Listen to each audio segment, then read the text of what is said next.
What's up, boxing fans? This is TBE Boxing, back at you again. Today's topic is Gervonta Davis the weakest link at lightweight?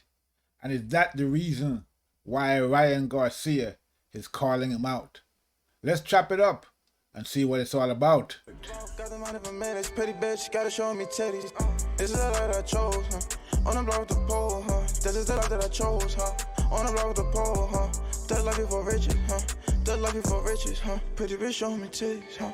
And I got the glaze, you run up on me, I'ma make you get it. I'ma make you get it. Okay, boxing fans, let's talk some boxing today. All right, so as you have, probably heard, Ryan Garcia, after his win against Luke Campbell, is currently calling out Gervonta Tank Davis. Now, the question we have to ask is, why is that? Okay, now, I mean, not, why is he calling out Tank Davis specifically, as opposed to, say, Teofimo, who has, most of the belts, and Devin Haney, who has the WBC belt? Why is he calling out Gervonta Tank Davis? Is Tank Davis the weakest link at lightweight? Well, let's talk about it. Now, as I've said before in my two previous videos about Ryan Garcia, since his win against Luke Campbell, in a fight against Tank Davis, he has the tools. Okay, and what I mean by that is that he's tall, he has good reach, he's strong, fast, and he has power. Okay, I mean, of all the current lightweights, elite lightweight fighters like Tank, Devin Haney, and Teofimo, the matchup against Tank would be the best for Ryan Garcia at this point in his career, I would think, in terms of the physical advantages that Ryan Garcia has over Tank. Okay, and Tank is a shorter guy. Okay, not as long a reach as Ryan Garcia. Ryan Garcia is probably physically stronger than Tank, and his power is somewhat equivalent to what Tank has. But again, it's the advantage is that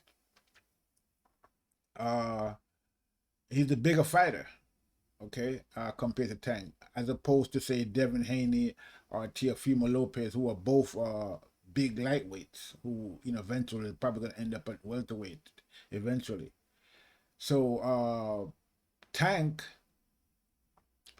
would be the best chance, I would think, that he has of winning when it comes to actual physical advantages. I'm not saying that Tank, that he can beat Tank. I mean, but I'm saying that would be his best chance of winning against a fighter like Tank in terms of, just the physical attributes alone.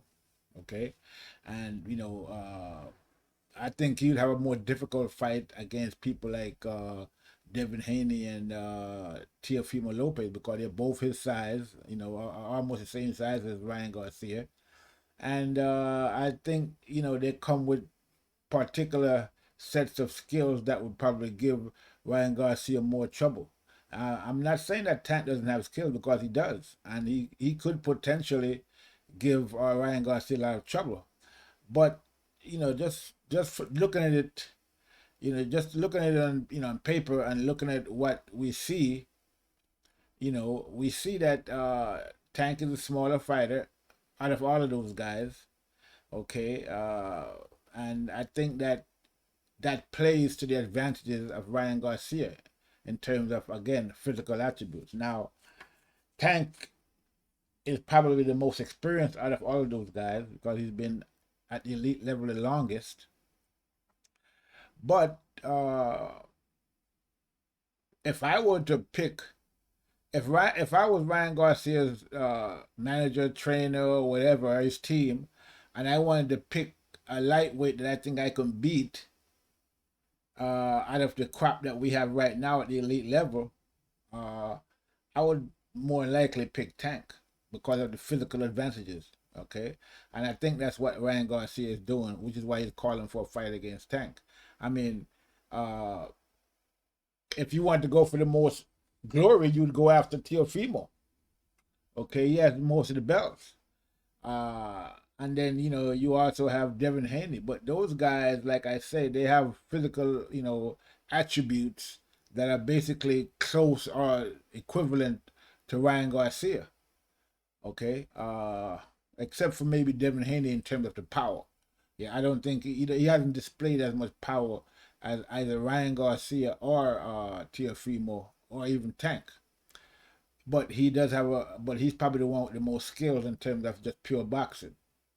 Okay, so if I were Ryan Garcia, to me, the weakest link at lightweight would be Tank Davis, Gervonta. Okay, I would definitely take him on. He'd be my first pick to fight if I was Ryan Garcia and if I was considering, making a run at the top level lightweight guys out there. And so it seems that's what Ryan Garcia and his team has decided. I'm not sure if it's his team or if it's just Ryan Garcia himself, because from what I'm hearing, his team doesn't really want him to fight Tank next because they think Tank is too dangerous. Okay, but Ryan Garcia is definitely calling for the fight. He's on social media saying that he's gonna knock Tank out in 2 rounds, and and chasing. He's basically chasing Tank down at this point. And there's rumors that the fight is gonna be made. So or it's already been made. Something to that effect. I mean, I'm not sure if these rumors are correct or not, but supposedly the fight is gonna be April. So it should be very interesting. Now, the next question is, we have to ask is the assessment that Ryan Garcia making, is it correct? I mean, can he beat Tank? Now, I mean, I would say that the assessment, in terms of Tank being the easier fight for him in terms of physical attributes is correct. Again, Tank is a shorter fighter, so that means that we have seen that Ryan Garcia does have a jab that he can use, and I think it would be difficult for Tank to come in on Ryan Garcia if Ryan Garcia was to stick the jab in his face and fire the right hand and left hook or uppercut when he tries to dip and come in on him. So yeah, I think that would be a difficult fight for Tank Davis if if Ryan Garcia was to go out there and actually display some skill set that we saw in the Luke Campbell fight. Although I would think that he would have to get more polished. Okay. In terms of what he'd be doing in there, and he'd have to have a good strategy to go in there against Tank, because again, Tank is no pushover. He's very experienced at this point, even though we might some might question how much experience and against what type of opponents he has gained that experience. If he has gained it against top level fighters, but I mean, we saw his last 2 fights. Tank did not really look. I mean, he looked spectacular against 126-pounder Leo Santa Cruz. We saw Santa Cruz move up from 126 pounds to fight Tank at 130, and we saw Tank move down from lightweight to 130 to fight Leo Santa Cruz. Okay, now we gotta keep in mind that this is a Tank who was at lightweight who was having problems making that weight. Okay. Some say he didn't really have any problem, just a matter of discipline. So that was why. It's not necessarily because of his physical attributes why he wasn't making it. It's just that he wasn't being disciplined. but we see him go all the way down to 130 to fight Leo Santa Cruz. So you know, but again, there is some question, you know, about whether or not you know, Tank does have I mean I saw, you know, I in the fight against Leo Santa Cruz, you know, to me that fight was a mismatch, really. Okay. In the fight against Yurokos Gamboa before that, we saw that Tank struggled against Yurokos Gamboa, okay, at lightweight. You know, now we have seen Tank in previous fights where he looked, you know, spectacular against our opponents, but against a guy like Yurokos Gamboa, he didn't look too, I mean, good. I mean, at the end of the day, we can say the same thing about Devin Haney when he fought Yurokos Gamboa, even though he outboxed him and he never, didn't stop him. But, you know, Devin Haney is not known as a power puncher or a guy that actually stops his opponent. You know, he's more of a boxer than anything else. So it wasn't surprising that they went the distance. Okay. But with Tank, there was, you know, Tank finally stopped Yurokos in the 12th round. You know, we're talking about a Yurokos Gamboa who supposedly passed his prime and, you know, on his way out the door. But Tank had some difficulty with him and, you know, wasn't able to stop him until the 12th round. Now, this Tank, you know, the Tank that had trouble with Yurokos Gamboa, the Tank that knocked out Leo Santa Cruz in the 7th round, you know, I mean, we saw that in this Leo Santa Cruz fight, he was getting touched by Santa Cruz for a big part of that fight. Okay, the only problem is that since Leo Santa Cruz, you know, didn't really have the power because he was actually 126 pounder moving up, so he didn't really have the power to really face Tank, and we saw that in that fight. Tank basically walked him down and knocked him out. So, you know, I'm pretty sure that if Tank was to get touched by Ryan Garcia as much as he was getting touched by Leo Santa Cruz, we're gonna see, you know, something much different than what we saw in the Leo Santa Cruz fight. Because if I think that Ryan Garcia has the power to hurt Tank, okay, to hurt any fighter at lightweight actually, and you know, I think if Tank was to get touched as much against Ryan Garcia as he got touched against Leo Santa Cruz, he'd be in real big trouble in that fight, okay, and he could get, you know, he could lose, okay.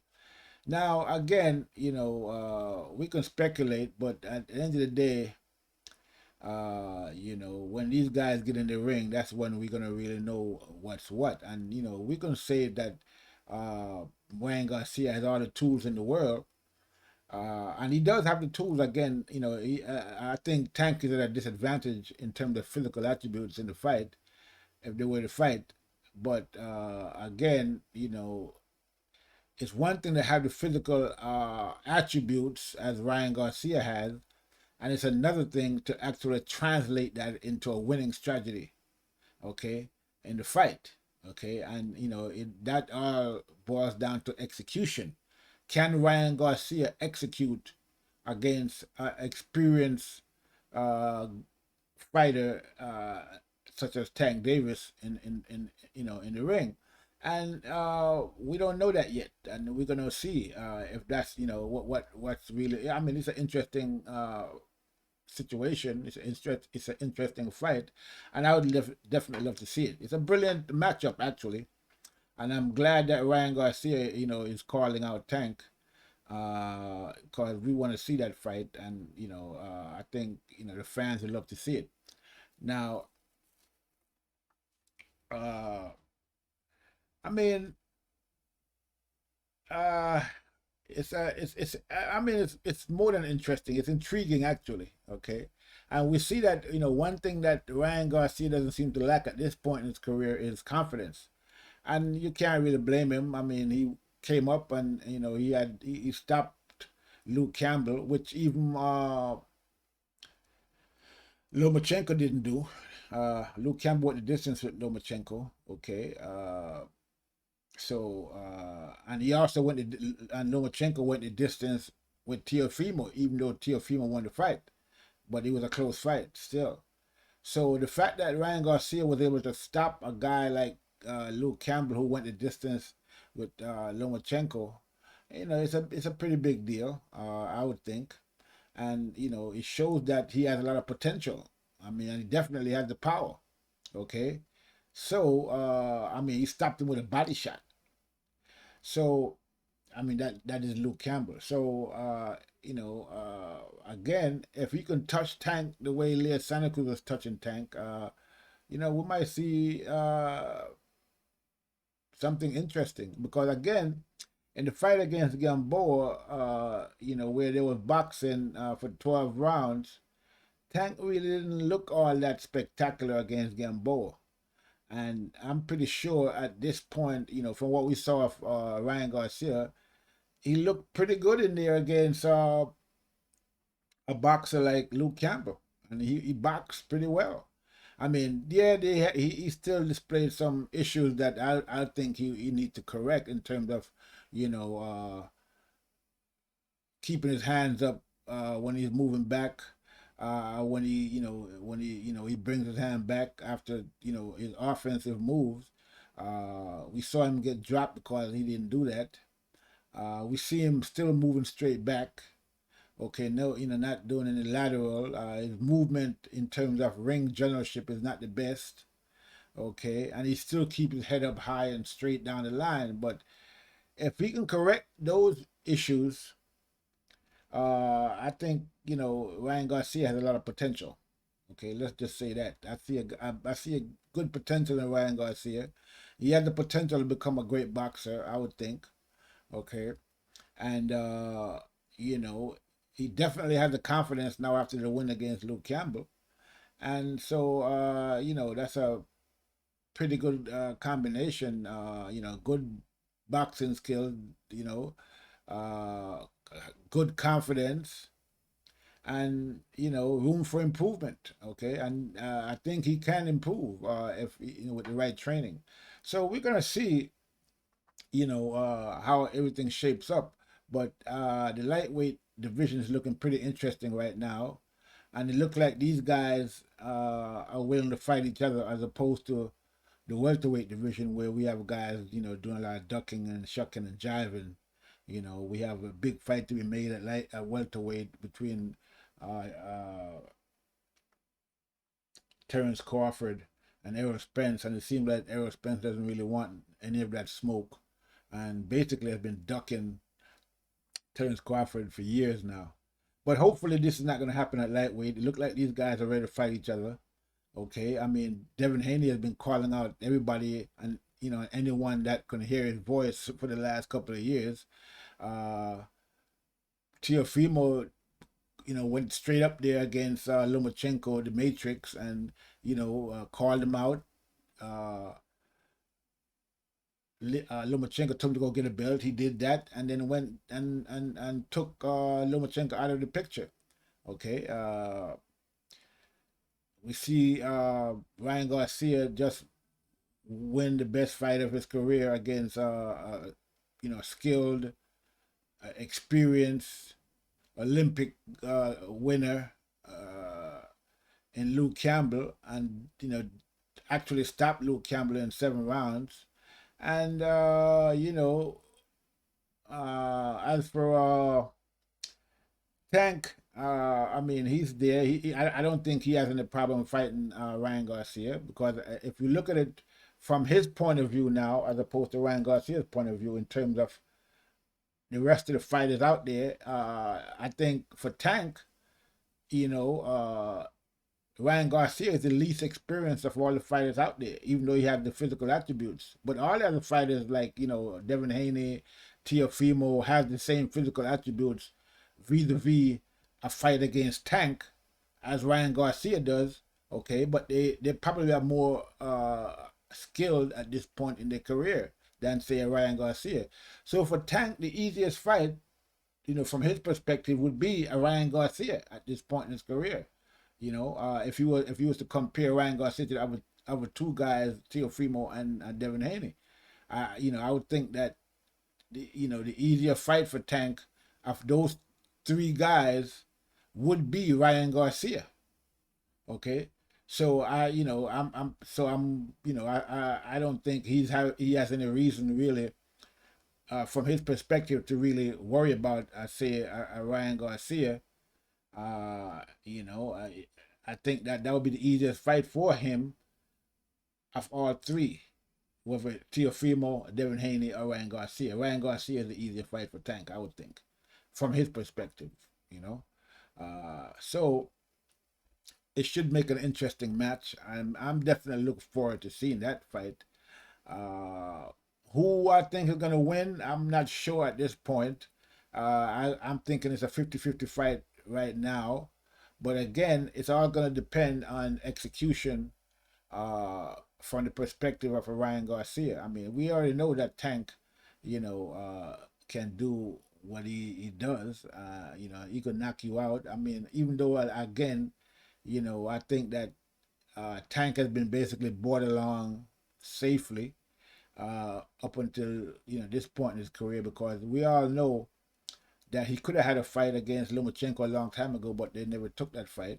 They thought he wasn't ready at the time. It was a couple of years ago, and we see Teofimo coming there, brash, bold, called out Lomachenko from the beginning, gave him no respect whatsoever, went in the ring and took Lomachenko out. I mean, it's possible that Tank could have done that. I mean, but he didn't do it. He never took that fight for whatever reason. Okay, he had opportunity to make that fight, I would think. But I think as part of his careful bringing, as his team was carefully bringing him along, they didn't want him to make that fight because they thought that Lomachenko was too experienced, too skilled for Tank at that point in his career, which is about 2 years ago or so. Okay, so they was bringing him along carefully. I mean, they brought Ryan Garcia along carefully as well. Okay, but I think Ryan Garcia has decided now, prior to the Luke Campbell fight, that he's ready for the big, he's ready for prime time. And from what I was hearing, that they didn't even want to make that fight against Luke Campbell because they thought that Luke Campbell was too experienced for him. And I thought that Luke Campbell would have won the fight, but as we all saw, I was wrong, and it seems so was Ryan Garcia's team in trying to keep that fight away from him, because he actually won the fight and actually stopped Luke Campbell, and so the rest is history. So at this point in his career, Ryan Garcia is very confident in his skills. Again, he's promising that he's going to knock out Tank Davis in 2 rounds. Whether that is possible remains to be seen, and it should definitely be an interesting fight. And it's exciting times again at the lightweight division. So I'm looking forward to this fight. I would definitely want to see what's going to happen and how the lightweight division is going to shape up, depending on who wins that fight, okay, and who Campbell will fight next. It looks like, from what I'm hearing, he's mandated to fight Devin Haney. But Devin Haney had another fight before that. Another mandated fight before that. So we'll see how everything shapes out. But right now, it's looking good in the lightweight division. I'm definitely looking forward to seeing the fight against Davis and Luke Campbell. Who's going to win at this point? I'm not going to make a prediction now. We're going to wait to see what happens down the line and see how everything shapes up. But yeah, interesting times in the lightweight division. Definitely looking forward to this fight between Tank Davis and Ryan Garcia, if it happens. And from what I'm hearing, it might be happening soon. So yeah, but that's all I have for right now. This is TBE Boxing. I'm out.